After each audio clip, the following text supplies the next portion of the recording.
Tonight's bombardment is in retaliation for Israel's strikes on Iran last night, which targeted military and nuclear sites. ኢራን እስራኤል ያልጠበቀችውን አስደንጋጭና በአይነቱ ለየት ያለ ድብደባ እያደረገችባት ነው። እስራኤል በመላው ዓለም የሚገኙ ኤምባሲዎቿን ዘግታለች። እስራኤል በበኩሏ በኢራን 7 ቦታዎች ላይ የሚሳኤል ጥቃት ፈጽማለች። ኢራን በእስራኤል ዋና ከተማ ቴልአቪቭ የሚገኘውን የጦር ሚኒስቴር ዋና መስሪያ ቤት ያነጣጠረችበት ቅጽበት አስደናቂ ኦፕሬሽን ተብሏል። የኢራን ሰባሪና አስጨናቂ በቀል እርምጃም ተጋግሎ ቀጥሏል። የመካከለኛው ሰማይና ምድር በጭንቀት ተወጥሮ ሌሊቱን ሲታረስ አድሯል።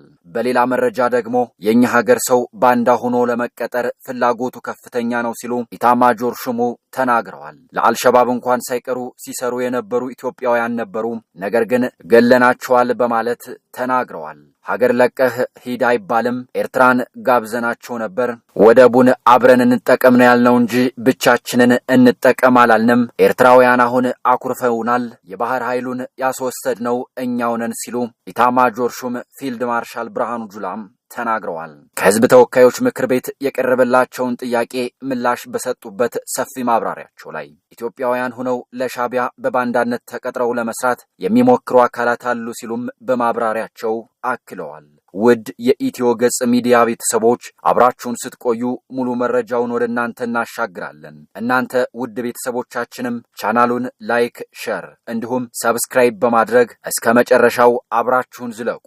ቀዳሚ ወዳደረግነው መረጃ እናልፋለን። ትናንት ሌሊት እስራኤል በኢራን ስትደበደብ አድራለች። እስራኤል በበኩሏ በኢራን 7 ቦታዎች ላይ የሚሳኤል ጥቃት ፈጽማለች። መካከለኛው የምስራቅ ቀጠና ተኝተው ካደሩ ሁለተኛ ቀናቸውን አስቆጥረዋል።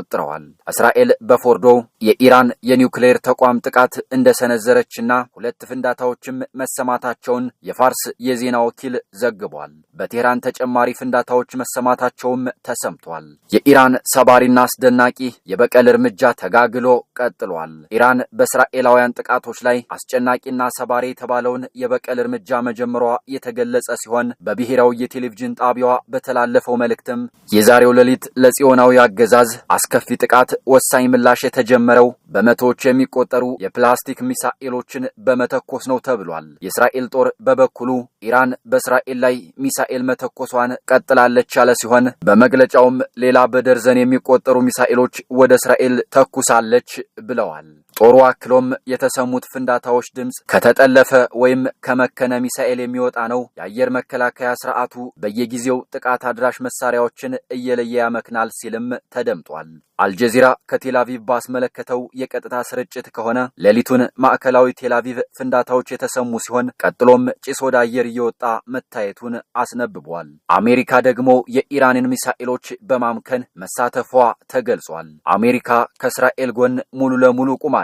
የአሜሪካ ጦር ወደ እስራኤል ያቀኑትን የኢራን ሚሳኤሎችን ለመምታት ረድቷል ሲል 2 የአሜሪካ ባለስልጣናት ለሮይተርስ ተናግረዋል። እስራኤል በመላው ዓለም የሚገኙ ኤምባሲዎቿን ለመዝጋት ተገዳለች። እስራኤል በኢራን ላይ የፈጸመችውን ጥቃት ተከትሎ በመላው ዓለም የሚገኙ ኤምባሲዎቿንና ቆንስላ ጽሕፈት ቤቶቿን በጊዜያዊነት ዘግታለች ተብሏል። የእስራኤል የውጭ ጉዳይ ሚኒስትርን ጠቅሶ ሮይተርስ እንዳስነበበው ተለዋጭ መልእክት እስከሚሰጥ ድረስ በመላው ዓለም የሚገኙ የእስራኤል ኤምባሲዎችና የቆንስላ ጽሕፈት ቤቶች ተዘግተው ይቆያሉ ብሏል። በውጭ ሀገራት የሚገኙ እስራኤላውያን ጥንቃቄ እንዲያደርጉም ሚኒስትሩ ማሳሰቡን ዘገባው አክሏል። ወደ ሌላኛው መረጃ ስናልፍ ደግሞ የእስራኤልና የኢራን ጦርነት ወዴት ያመራል? ሶስተኛው የዓለም ጦርነት እውነት ይጀምራል ወይ? በርካታ ሀገሮች እስራኤልን አሁን ገና ትልቅ ጥፋት ሰራች ሲሉም እየተደመጡ ናቸው። ያም ሆነ ይህ መካከለኛው የምስራቅ ኤሽያ ሀገራት ውጥረት ውስጥ ናቸው። እስራኤልና ኢራን ወደ ለየለት ጦርነት ከገቡ ሁለተኛ ቀናቸውን አስቆጥረዋል። በዚህም የተባበሩት መንግስታት ድርጅት አስቸኳይ ስብሰባ ጠርቶ በሁለቱ ሀገራት እየተደረገ ያለውን ጦርነት ለማስቆም አስቸኳይ ስብሰባ መጥራቱም ተነግሯል። ዓለምን ያስጨነቀው ይህ የሁለቱ ጦርነት ወዴት ያመራ ይሆን የሚለውን ጊዜ የሚፈታው ይሆናል። ወደ ሌላኛው መረጃችን ስናልፍ ደግሞ የኛ ሀገር ሰው ባንዳ ሆኖ ለመቀጠር ፍላጎቱ ከፍተኛ ነው ሲሉ ኢታማጆር ሹሙ ተናግረዋል። ብዙ ሰው ምን ይላል? መከላከያ ለምን ወደ ቦርደር አይሄድም? በውስጥ ግጭት ምን ያደርጋል ብሎ ጥያቄ ይጠይቃል። በህገ መንግስት የተቀመጠውን የሰራዊት ማቋቋሚያ አዋጅ አንብብ በሉት። እሱ የጠበቃትን አገር ለቀህ ሂድ አይባልም። አንተ አሜሪካ ቁጭ ብለህ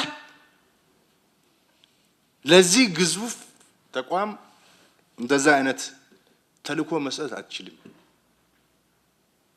አንተ ንቅል ነህ በሉት፣ ንቅል ነህ። ይቅር ለመከላከያ ሰራዊት ለሆነ ቀበሌ መመሪያ መስጠት አትችልም። ለአልሸባብ እንኳን ሳይቀር ሲሰሩ የነበሩ ኢትዮጵያውያን ነበሩ፣ ነገር ግን ገለናቸዋል በማለት ተናግረዋል። ሀገር ለቀህ ሂድ አይባልም፣ ኤርትራን ጋብዘናቸው ነበር፣ ወደቡን አብረን እንጠቀም ነው ያልነው እንጂ ብቻችንን እንጠቀም አላልንም። ይህንን በማለታችን ኤርትራውያን አሁን አኩርፈውናል ብለዋል። የባህር ኃይሉን ያስወሰድነው እኛ ነን ያሉት ፊልድ ማርሻል ብርሃኑ ጁላ ከህዝብ ተወካዮች ምክር ቤት በቀረበላቸው ጥያቄ በሰጡት ምላሽና ማብራሪያ ነበር። ኢትዮጵያውያን ሆነው ለሻዕቢያ በባንዳነት ተቀጥረው ለመስራት የሚሞክሩ አካላት አሉ ይላሉ በማብራሪያቸው ኢታማጆር ሹሙ። የኢፌዴሪ ጠቅላይ ኢታማጆር ሹም ፊልድ ማርሻል ብርሃኑ ጁላ ከህዝብ ተወካዮች ምክር ቤት የቀረበላቸውን ጥያቄ ምላሽ በሰጡበት ሰፊ ማብራሪያቸው የተናገሯቸውን ዋና ዋና ጉዳዮች በማስደመጥ እንጀምራለን። ኤርትራውያንን ጋብዘናል።